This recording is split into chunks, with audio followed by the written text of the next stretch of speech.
நல்ல சூடா, சாஃப்ட்டான இட்லிக்கு பாசிப்பருப்புல ஒரு சாம்பார் வச்சிருக்கேன். இட்லிக்கு அந்த அளவுக்கு சூப்பரான காம்பினேஷன்.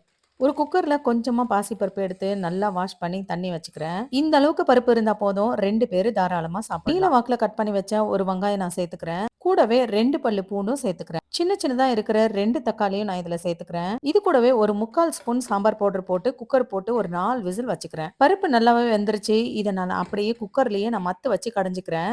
அதிகமா பருப்பு சேர்த்துட்டீங்கன்னா, சாம்பார் வந்து ரொம்ப வழுவழுன்னு ஆயிடும். அதனால கொஞ்சமா சேர்த்துக்கோங்க. இப்போ ஒரு பாத்திரத்துல தாளிச்சுக்கலாம். கொஞ்சமா எண்ணெய் சேர்த்துருக்கேன். கொஞ்சமா கடுகு, சீரகம், வெந்தயம், உளுந்து இது எல்லாத்தையுமே சேர்த்துட்டு கொஞ்சமா பெருங்காயமும் சேர்த்துக்கலாம். கடைசியா கீறி வச்ச 3 பச்சை மிளகாயும் சேர்த்துட்டு நம்ம கடைஞ்சு வச்ச பருப்பும் நம்ம இதோட கூடவே சேர்த்துக்கலாம். சாம்பாருக்கு தேவையான தண்ணி சேர்த்து விட்டுட்டு இது நல்லா கொதிக்கட்டும். இன்னொரு பக்கத்துல இட்லி பாத்திரத்துல தண்ணி ஊத்தி வைக்கிறேன்.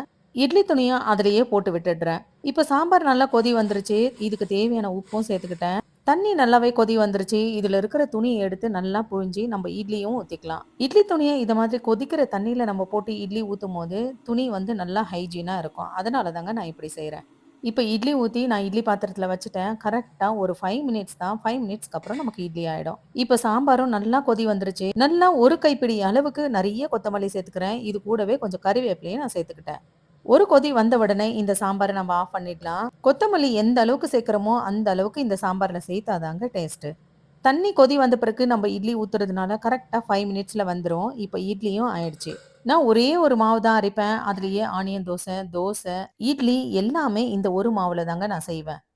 பாருங்க எந்த அளவுக்கு சாஃப்ட்டா அப்படியே பஞ்சு மாதிரி இருக்கு இட்லி. ரொம்ப ஸ்பைசி இல்லாம செய்யற இந்த சாம்பார்ல ஒரு 2 இட்லிக்கு 1 கப் நெறைய சாம்பார் ஊத்திக்கிட்டு, டயபெட்டிக் இருக்கிறவங்க சாப்பிட்டாங்கன்னு வச்சுக்கோங்க. 2 இட்லியே அப்படியே வயிறு ஃபுல்லா நெறஞ்சிரும். கிட்ஸுக்கு நீங்க குடுக்குறீங்கன்னா, ஒரு 2 இட்லி பிளேட்ல வச்சு, அந்த இட்லி மேல நல்லா தாராளமா சாம்பார் ஊத்திட்டு, அந்த சாம்பார் மேல 1 ஸ்பூன் நெய்ய விட்டு குடுத்து பாருங்க, ஒரு இட்லி எக்ஸ்ட்ராவே சாப்பிடுவாங்க. எங்க வீட்ல எந்த கிட்ஸும் இல்ல அப்படிங்கிறதுனால, இந்த இட்லிய இன்னைக்கு நான் தான் சாப்பிட போறேன். இட்லி மாவு நான் எப்படி அரைக்கிறேன் அப்படிங்கிற வீடியோவ நான் கீழ அட்டாச் பண்றேன். விருப்பம் இருக்கிறவங்க பாருங்க. Thank you.